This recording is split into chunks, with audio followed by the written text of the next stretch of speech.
My sister, she flat out demanded my $100,000 bonus. Said she needed it because she's a mom. And get this, my parents actually backed her up, so I just cut them all off. Sent an email that totally blew up our family. I've always been the responsible one, you know? The quiet type, keeps my head down, avoids all the drama, never asks for anything. Alia, my sister, she got all the attention growing up, and I got all the expectations. I wasn't some genius or star athlete, but I was steady. I worked my butt off through college, landed a job in finance, and basically poured my youth into that career. But I stuck with it. No shortcuts, no freebies, absolutely no family handouts. So when I finally got that six-figure bonus last year after 10 years of 60-hour weeks, the kind of reward you dream about, I didn't go around bragging. I paid off some debt, started saving for a house, and for the first time I actually felt like I wasn't just scraping by. I felt like I was winning. Of course, nothing stays quiet in my family for long. It was Sunday dinner at my parents', one of those fake happy family gatherings where everyone pretends everything's perfect. Alia was there with her two kids, adorable little monsters covered in applesauce, running wild while she ignored them on her phone. I hadn't even sat down before she hit me with it. Loud and clear right across the table. "I heard someone got a bonus," she said, this little smirk plastered on her face. I choked on my food. Everyone went still. My mom, she just leaned forward, all ears, like some curious owl. Dad pushed his glasses up his nose. "I never thought that would get out," I mumbled, poking at a green bean. Alia folded her arms. "Cut the act, Matthew, you know what I'm talking about. 6 figures, huh, lucky you." It wasn't the words that got to me, it was her whole attitude, sarcastic, like I'd somehow cheated my way to success instead of grinding away for years to earn that salary. But it just spiraled downhill from there. "You owe me your bonus," she stated firmly, like it was the most natural thing in the world. "Because I'm a mom." Everyone went silent. I swear I thought I'd heard her wrong. I glanced at Mom, figuring she'd jump in and tell Alia she was nuts, but nope. Instead, Mom nodded like Alia had just dropped some serious wisdom. "She's right, Matt," Mom said quietly, putting her fork down. "Raising kids is harder than any job." "You have no idea," Dad chimed in. "Family looks after each other. It's not just about who makes what." Alia's kids were yelling in the background, glued to a tablet, totally clueless. And there I was, standing there holding my plate of chicken, while my own family was trying to convince me to give up the biggest achievement of my life. I didn't say a word. Not yet. I just smiled, nodded, and quietly finished my dinner. But inside, something broke. They had no idea what I was capable of when I decided I was done. Honestly, it wasn't what Alia asked for that freaked me out the most. It was the look on my parents' faces when she said it. Like she was the one who'd killed herself working her way up, missing holidays, birthdays, everything, completely burnt out. They acted like just being a mom gave her some kind of right to my success. And that's when it hit me, something felt really wrong. This wasn't some random outburst. Alia knew about the bonus, I'm sure of it, and my parents weren't just going along with it. They'd been plotting behind my back for ages, probably weeks. It all clicked together so fast, it was crazy. A week earlier, my mom emailed me out of the blue. She said something like, "You should think about saving some money for the kids, you know, for their future." At the time, I figured she meant college. Now, I know she meant my money, not hers. Then there were all those little comments Alia had been dropping the past month. Stuff like, "Must be nice having no responsibilities," or "Some of us don't get to sleep in on Sundays," or "You'll never know real stress until you're a parent." I just laughed them off. She always played the victim, you know. But now, it was obvious this wasn't a tantrum. This was a whole plan, a carefully thought-out scheme, and I was too naive to see it. After dinner, I drove home without a sound. No music, no podcasts, just the quiet hum of realizing I'd become their piggy bank. Not their son, not their brother, just a wallet. When I finally got back to my apartment, my gut was all twisted up. I wasn't exactly furious, not at that moment anyway. It was more like a cold, quiet feeling. I knew what I had to do next, and it was all going to start with one small step. I needed to take charge again. The following morning, I called in sick to work, which I almost never do. I needed the whole day to do something instead of just feeling sorry for myself. "So Alia wants to talk about fairness, sacrifice, and family, huh? Okay, fine. I'll make this about boundaries." First, I went online and looked at all my bank accounts, checking, savings, the works. I opened a brand new account at a totally different bank and moved most of my bonus money over. And that wasn't all. I set up everything so my paychecks would be split in two from now on, just to be safe. Half going to the old account, half to the new one. Next up, I killed off the shared streaming subscriptions. Netflix, Hulu, even the old Spotify family plan that Alia and my mom had been using for ages. It's a small thing, I know, but it meant something. I didn't send a text. I didn't give any warning. I just shut it all down. Then came the tedious part. I went through every single Venmo transaction from the last couple of years. Every time Alia forgot her rent and I covered her. Every time she needed a little help with childcare or groceries. I saved everything, put labels on it all, and wrote it all down in a spreadsheet, dates, numbers, the whole thing. Just in case, I even dug up that old group text, the fam, and went through Alia's messages. All the passive-aggressive stuff, the guilt trips, and those humble brags that were really just sneaky ways of asking for help. I took screenshots of the whole mess. Not to use them against her, not yet anyway. But I had to keep the proof, I told myself. It wasn't crazy, it was a pattern, plain and simple. As I did all this, something shifted inside me. It wasn't anger, not exactly revenge. It was more like a huge weight lifting off my shoulders. No more doubting myself, no more apologizing for my success, no more feeling bad every time I said no. I wasn't going to blow up. No long text to the family group chat, no storming into my parents' house demanding they treat me right. I was just gonna wait. Because I knew Alia and I knew she'd eventually want something big. And when she did, I'd be ready. 3 weeks went by. 3 really peaceful, quiet weeks. Not a single text from Alia. No, can I borrow $200 till Friday? No passive-aggressive jabs from Mom. It was so quiet, it made me wonder if they were plotting something else. Maybe they were just licking their wounds, realizing I wasn't gonna play their games anymore. Then bam, like clockwork, Alia texted. It was Thursday night. I just got home from work, eating leftover dinner in front of the TV when her name popped up on my phone. The phone kept ringing. Then it rang again. Finally, a text popped up. Hey, big favor to ask. Please don't ignore me. I stared at it for a minute before shooting back. Depends what it is. She didn't beat around the bush. It's for Ethan. He got invited to this robotics camp in California. Huge deal. Everyone from his class is going, but it's $3,200 and I just can't afford it. I waited 10 minutes before replying. Yeah, it's a lot, but things are going well for you now, and he's your nephew. You always talk about how important school is. Classic move, right? All that guilt wrapped up in a pretty little bow. But it wasn't even the asking that got to me, it was the sheer assumption. She didn't ask if I could help or even if I could contribute. She expected me to just pay. I didn't answer that night. The next day, a group text from my mom. Hi, sweetie, Alia told me about Ethan's robotics camp. What a great chance. Maybe you could help out just this once. It would mean the world to him, to all of us. Then my dad chimed in. Family takes care of each other, son. You're in a good place to help. Don't forget where you came from. That one hit hard. Don't forget where you came from. Yeah, I remember where I came from, all right. Hand-me-down clothes, my accomplishments brushed aside. At home, Lee's tantrums always got the attention while my report cards, they got a whatever shrug. For years, I'd been saying, could you just help me out this once?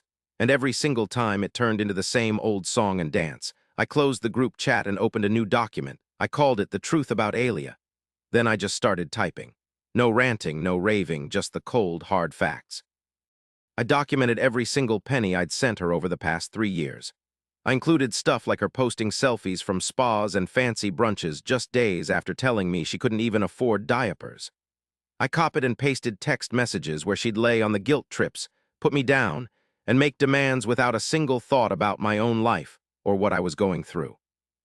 I made a whole list of broken promises, canceled subscriptions, and even included her own words thrown back at her. Being a mom is way harder than your job, so you owe me. It took the entire weekend. When I was finally done, I drafted an email. It wasn't mean or emotional. It was just cold, clear, and final. I laid out everything I'd given her, everything I'd put up with, and explained why I was cutting her off. No more money. No more help, not because I didn't care, but because it was obvious she didn't. I didn't send it right away, though. I knew Alia. I knew she wasn't done yet, and I wanted to be ready to send it when she made her next move. It didn't take long. The very next weekend, Alia invited the whole family to dinner at my parents' house. She forgot to bring anything to the potluck, of course. I wasn't planning on going. Then my mom called, begging me, please just come. Let's all be together, no drama. That last part almost made me laugh. But something made me go anyway. It wasn't duty, it was something deeper, like I had a bad feeling this whole thing was about to blow up and I needed to see it go down. The dining room was packed when I got there. Dad was carving roast beef like it was Christmas, and Alia was pouring champagne like she was running a charity gala. She looked up, gave me a smile that felt way too sweet, and said, "You made it, I'm so glad." Too glad it felt off. We sat down, ate dinner. Small talk, weather, school, that whole mess with the Millers' divorce. Then, after we finished our plates and dessert showed up, Alia tapped her glass. I have a little announcement, she said, that sugary, fake happy tone, the calm before the crazy. She stood up, smoothed her dress. So I've decided to finally go back to school, finish my degree. It's something I've wanted for ages, and seeing how hard my brother works has really pushed me. She pointed at me, but her eyes weren't smiling. To finally invest in myself. A little polite clapping. Mom was beaming. Dad gave her a proud nod. Alia went on, since we're all here, I wanted to ask something. She looked right at me. Matthew, would you help me out financially, just for the first year? The room went silent. I mean, you're always going on about how important education is, she said, trying to laugh it off. You could totally change my life. It's not a huge amount for you. Not like you have a family or anything to worry about. Wow, that hit like a ton of bricks, all wrapped up in a fake compliment. It's like I didn't have a family, you know? It was like not having a wife or kids made me less worthy of my own cash, like I was just there to be her piggy bank. My mom jumped in before I could even say a word. She's trying to improve herself. Can't you meet her halfway? And my dad, always the deep thinker, chimed in with, that's what families do. We support each other. I glanced around the table. Alia was smirking, my mom was staring at me expectantly, and my dad was giving me this approving but distant look. I got it then. They actually thought I'd cave. I put down my fork, reached into my pocket, and pulled out my phone. I opened the email I'd written the week before, the one with all the receipts, the details, the real story. I stood up and cleared my throat. No, Alia blinked at me. Excuse me? No, I repeated louder this time, not ever again. My dad started to say something, but I held up a hand. I'm not arguing, I'm going to show you. I hit send. Their phones all lit up at once. The room went dead quiet as they all, one by one, checked their phones. My mom's smile started to fade. Alia's face slowly turned the color of her wine. My dad's jaw clenched. You could practically hear everything falling apart. Alia looked up, her voice barely a breath. You kept track. Yeah, I said, because you never did. I turned to my parents. You taught me to take care of my family, and I did. But you never said it had to be at the expense of my self-respect. Crickets, I grabbed my coat. So you want someone to pay for your schooling? I asked, looking over at Alia. Try FAFSA. Then I walked out the door. Honestly, I felt free for the first time in ages. I wasn't expecting a big scene when I left. I figured it'd be quiet, maybe a few angry texts, some attempts to make me feel bad, but what I got was a total onslaught. That night, I turned off my phone. I just wanted to get some real sleep for once without that constant feeling of needing to do something to appease someone. And I did, just completely out, no dreams. The next morning, though, I woke up to 48 messages. The first was from Alia. Wow, real classy, you totally embarrassed me. She went on, you made me look like I was begging, like I needed help. Then my mom sent a message. You really didn't have to be so mean. We're family, Matthew. You could have spoken to us in private. Private. After all the times I'd been worn down, the emotional roller coasters with my parents and their manipulative ways over countless dinners, my dad sent the shortest message. I'm just disappointed with how you handled that. Thought you were better than this. Boom, disappointed. This was the word they never used when Alia dropped out of college, crashed at home, or worked all kinds of jobs. But I had embarrassed them, and that was the real problem. I didn't reply. Instead, I got dressed, made some coffee, and just went about my day like nothing. Because nothing had happened to me. The dinner wasn't a blow-up. It wasn't a disaster. It was just a boundary. It started with something that felt like it was a long time coming. Over the next few days, everything got weird. Alia deleted almost all of her stuff on social media. Mom stopped texting me. Dad clammed up. And then out of the blue, I got a message from someone I hadn't spoken to in ages. My cousin Rachel, she said, hey, just read the email. Good for you. You said what the rest of us were too chicken to say.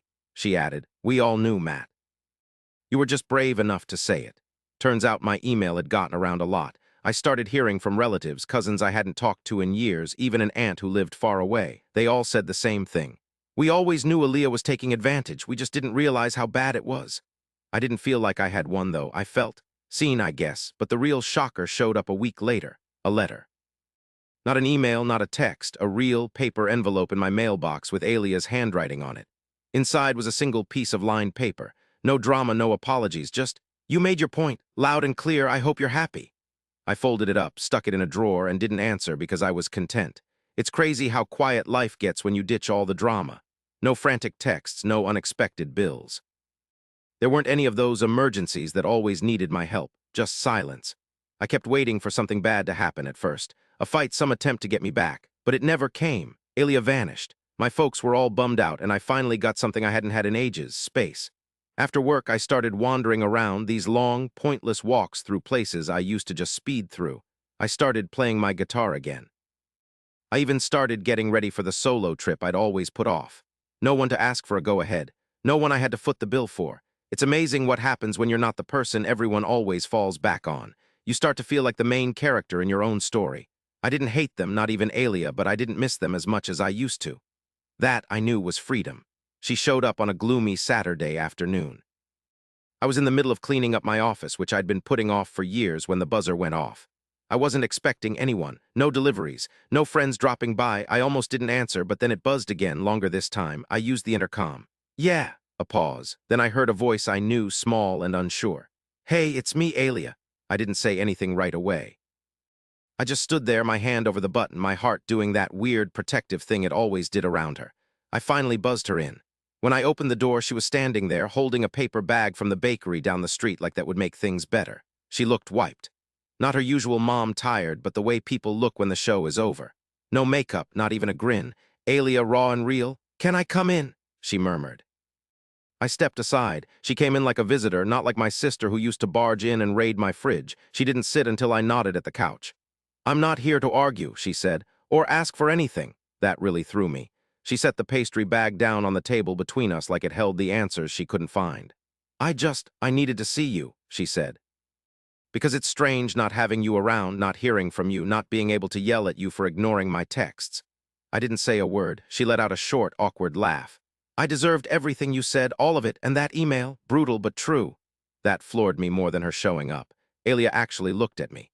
You know, when you sent that email, Mom said you were being mean. But when I read it, I realized you were just done pretending. And that's worse in a way. You didn't shout, you just let go. She shook her head. It's weird how loud silence is when someone finally walks away.